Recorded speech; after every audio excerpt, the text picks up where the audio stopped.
kembali pengajian kita ini ya. Bukan berarti kita tidak toleransi, jangan salah paham. Kita toleransi. Namun toleransi ada batasannya dan ini sudah difatwakan oleh MUI, Majelis Ulama Indonesia sejak dulu mengucapkan selamat Natal hukumnya haram dan kita sedang mendukung fatwa tersebut karena toleransi ada batasannya. Jangan sampai kebablasan ikut-ikutan, di antaranya ikut-ikutan mengucapkan selamat Natal dan yang lainnya karena konsekuensinya adalah kekufuran. Ya. Konsekuensinya adalah kekufuran. Baik, sebelum saya pindah kepada poin berikutnya, ada syubhat yang disampaikan oleh mereka dan syubhat ini selalu diulang-ulang. Di antaranya disampaikan oleh Bapak Quraisy Shihab. Di antaranya juga oleh sebagian kiai.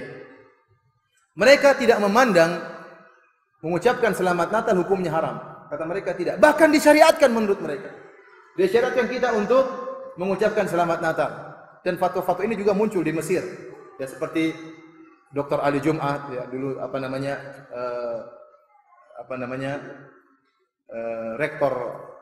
rektor Al-Azhar dulu juga membolehkan, juga sebagian orang-orang.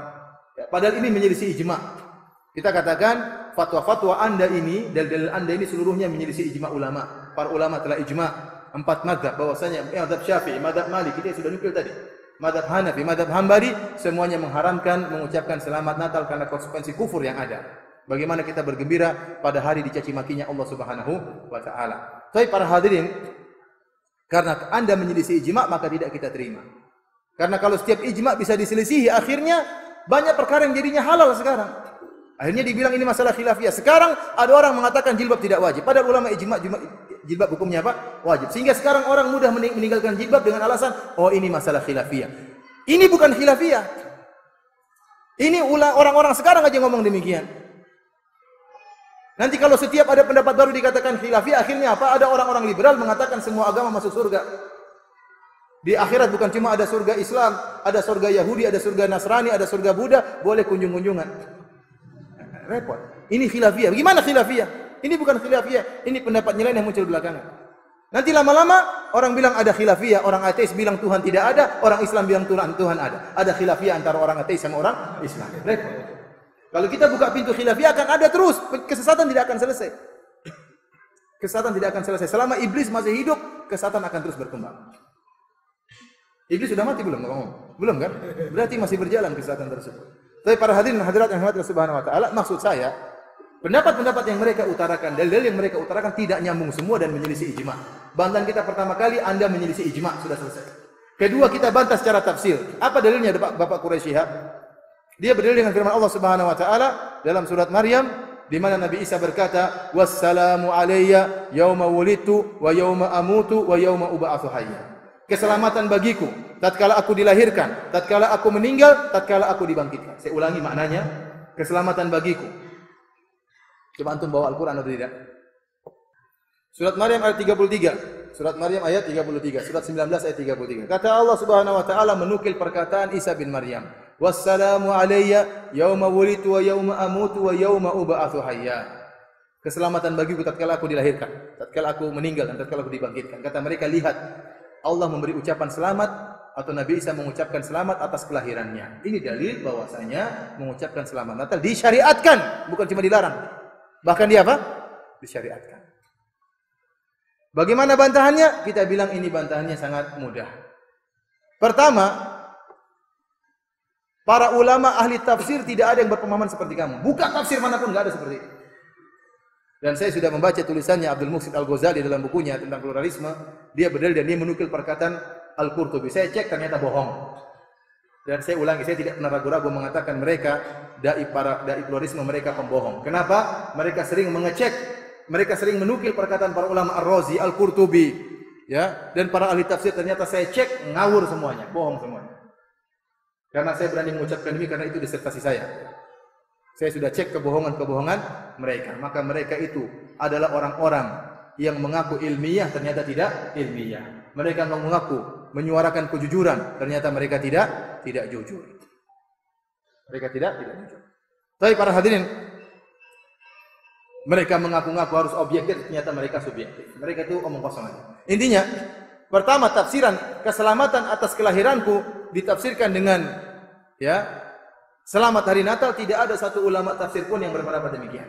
Yang kedua, ini terjadi karena kerancuan, pencampur adukan antara bahasa Indonesia dengan bahasa Arab. Bahasa Arab assalamu alayya artinya bukan selamat Natal atau tapi doa supaya saya selamat. Sama seperti saya ketemu antum saya mengatakan assalamualaikum. Apa artinya? Semoga engkau apa? Selamat. Itu maksudnya demikian. Beda dengan selamat bahasa Indonesia. Selamat Indonesia itu apa? Ucapkan selamat. Paham? Orang naik pangkat, oh selamat. Bukan assalamualaikum naik pangkat, kan enggak nyambung. Assalamualaikum itu kalimat tahiyah. Beda kalau selamat dalam bahasa Indonesia itu kalimat tahniah, beda. Ini mencampur adukan antara bahasa. Saya heran mereka ini katanya jago bahasa Arab. Tapi mereka mencampur adukan antara bahasa Arab dengan bahasa apa? Indonesia. Selamat dalam bahasa Indonesia artinya ucapan selamat. Dalam bahasa Arab artinya doa. Makanya kalau di Arab sana, kalau antum tinggal di Arab, mudah-mudahan antum bisa ke Arab untuk umroh ya, atau haji. Ya. Amin ya rabbal alamin. Amin. Ya. Kalau ada orang sakit, misalnya anak saya sakit, pasti ada yang datang ketemu. Oh Firanda, selamat, selamat. Bukan selamat anakmu sakit, tapi semoga anakmu selamat. Maksudnya demikian. Jadi selamat itu artinya apa? Semoga selamat. Bukan ucapan selamat sakit. Loh, gimana? Saya ulangi, di Arab sana kalau ada orang sakit, ada orang misalnya antum jalan kakinya patah ketemu teman, pasti dia mengatakan, Firanda selamat, selamat. Bukan selamat patah kakimu. Tapi maksudnya apa? Semoga engkau apa? Sembuh. Semoga selamat. Nah ini mereka mencampur adukan bahasa Arab dengan bahasa Indonesia. Assalamualaikum doa diartikan ucapan selamat dalam bahasa Indonesia. Ini orang yang tidak paham. Oh iya benar ya. Allah mengucapkan selamat lahirnya Nabi Isa. Padahal ini lain. Maksudnya assalamu alayya yauma wulitu wa yauma amutu wa yauma ub'atsu hayya artinya keselamatan bagiku. Tatkala aku lahir, tatkala Isa lahir tidak menangis, tidak diganggu oleh syaitan. Tidak seperti anak-anak lain kalau lahir dicuil oleh setan sehingga menangis. Yauma amutu, keselamatan bagiku tatkala aku meninggal dunia. Kenapa? Aku tidak disalib sebagaimana persangkaan orang-orang Yahudi dan persangkaan orang Nasrani. Allah mengatakan, "Wa ma qataluhu wa ma salabuhu walakin syubbiha lahum." Mereka tidak pernah menyalib Nabi Isa. Mereka tidak pernah membunuh Nabi Isa. Akan tapi ada orang diserupakan dengan Nabi Isa. Barrafa'ullahu ilaihi. Allah angkat Nabi Isa. Berarti Nabi Isa selamat tatkala meninggal. Selamat tidak disakiti oleh orang kafir. Wa yauma ub'atsu hayya dan keselamatan atasku tatkala aku dibangkitkan. Bukan selamat bangkit dari kubur, bukan. Tetapi maksudnya tatkala aku dibangkitkan dalam kondisi dimuliakan. Bukan seperti orang musyrik yang dibangkitkan dihinakan, berjalan di atas kepalanya dalam kondisi tidak bisa melihat, tidak bisa berbicara. Tetapi aku dibangkitkan dengan penuh kemuliaan. Ini maksudnya demikian ayat tersebut. Antum buka buku tafsir apapun begitu makna. Ada pendapat yang tapi tidak keluar dari pendapat ini. Kemudian kalau kita artikan sebagaimana maksud mereka, assalamu alayya artinya selamat hari lahir. Kalau gitu, berarti kita juga mengucapkan selamat hari matinya Nabi Isa. Karena ayatnya gabung, assalamu alayya yauma wulitu wa yauma amutu, keselamatan bagiku tatkala aku lahir, tatkala aku mati, tatkala aku dibangkitkan. Berarti disyariatkan juga selamat mati. Apakah ada orang yang gembira dengan matinya seorang nabi? Jadi para hadirin dan hadirat yang dirahmati Allah Subhanahu wa taala, kelaziman dari perkataan mereka pendalilan dengan ayat ini, assalam diartikan dengan selamat, berarti kita ada hari keselamatan akan lahirnya Nabi Isa. Baik. Yang kedua bagaimana? Keselamatan ucapkan selamat atas matinya Nabi Isa. Ini kekufuran. Siapa yang gembira dengan matinya seorang nabi? Ya. Apa antum gembira kalau Nabi Muhammad SAW meninggal? Sementara para sahabat menangis. Gembira dengan matinya seorang nabi, ini kekufuran. Terus bagaimana mengucapkan selamat atas hari kebangkitan? Nabi Isa dibangkit, Nabi Isa selamat bangkit. Enggak. Oleh karenanya maksudnya assalam di situ adalah bukan ucapan tahniah tapi tahiyyah, yaitu ucapan doa, doa. Maka kita katakan mereka tidak punya dalil sama sekali. Dan kalau antum perhatikan ayat, coba antum perhatikan, saya bacakan surat Maryam. Allah sebutkan berbicara tentang lahirnya Nabi Isa, ya. Bagaimana ibunya Maryam hamil, kemudian kesakitan, kemudian lahirlah Nabi Isa. Kemudian Nabi Isa berkata, "Qala inni Abdullah ataniyal kitaba wa ja'alani nabiyya." Bayangkan ini ayat dijadikan tentang bolehnya ucapan selamat Natal, padahal ayat tersebut dari awal sampai akhir menjelaskan Nabi Isa seorang manusia dan nabi, bukan Tuhan. Qala inni Abdullah. Isa berkata, "Aku adalah hamba Allah. Ataniyal kitaba wa ja'alani nabiyya." Allah berikan kepada aku kitab dan Allah jadikan aku seorang nabi.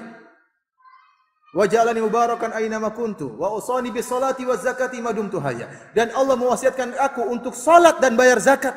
Bayangkan, apakah Tuhan suruh bayar zakat? Ada Tuhan suruh bayar zakat? Ada Tuhan suruh salat? Makanya coba antum buka Injil, antum dapat di dalam Injil Nabi Isa itu berdoa, Nabi Isa salat. Nah, Tuhan kalau dia Tuhan, dia doa sama siapa? Tuhan minta sama siapa? Tuhan sujud sama siapa? Ini dalam Injil ada. Di sini dalam ayat ini Allah sebutkan, wa awsani bis salati waz zakati ma dumtu hayya. Allah mewasiatkan aku untuk salat dan bayar zakat sementara aku masih hidup. Wa barram bi walidati, dan Allah menyuruhku untuk berbakti kepada ibundaku. Tuhan punya ibu. Kemudian dia mengatakan wassalamu alayya, keselamatan bagiku tatkala aku lahir, tatkala aku meninggal dan tatkala aku dibangkitkan. Oleh karenanya aneh, ayat yang harusnya merupakan bantahan telak kepada orang-orang Nasara dijadikan dalil untuk mendukung acara Natalan mereka. Saya heran mereka ini. Kok bisa dalilnya seperti ini? Padahal sebagian mereka katanya ahli tafsir. Tafsir mana yang mereka pakai? Ya, saya sudah cek buku tafsir, enggak ada seperti itu. Mencampur adukan antara bahasa Arab dengan bahasa Indonesia, enggak ada. Dan ini bukan masalah ringan ya ikhwan. Bukan masalah bid'ah sunnah lagi, bukan masalah kufur dan syirik. Anda bangga mengucapkan selamat hari di mana dicaci maki Allah Subhanahu wa taala. Hari lahirnya Tuhan, bahaya. Kalau kita ikuti konsekuensinya bahaya. Namun saya katakan kebanyakan orang tidak mengerti. Yang tidak memahami bahwasanya konsekuensinya adalah kekufuran.